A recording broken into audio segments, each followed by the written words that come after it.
ফকুনির বাচ্চারা আমার জুতা ছিঁড়ছে কেটা, পরে আমি দেখবার আইছি। আমি তোর জুতা ছিঁড়েছি?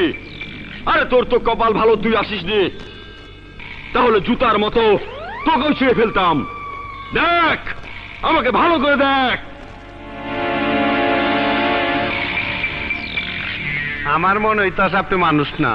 অবশ্যই মানুষ, আল্লাহর সৃষ্টির শ্রেষ্ঠ জীব, নাম আমার বাদশাহ। আমার হোগা মারা শেষ।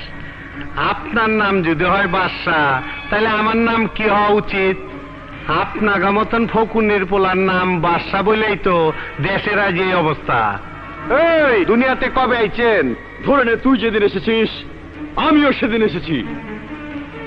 এই এতদিন বাইচে আছে কেমনে? আমার মনে হয় অসুস্থ। সো বন্ধুরা, আমাদের ভিডিওটা যদি ভালো লাগে অবশ্যই চ্যানেলটা সাবস্ক্রাইব করে দিবেন, আর ভিডিওতে একটা কমেন্ট করে দেবেন সুন্দর। ভিডিও করার আগ্রহ বাড়বে আপনাদের কমেন্ট ফেলে। যদি চ্যানেলে নতুন না থাকেন অবশ্যই সাবস্ক্রাইব করে দিবেন সবাই। ধন্যবাদ।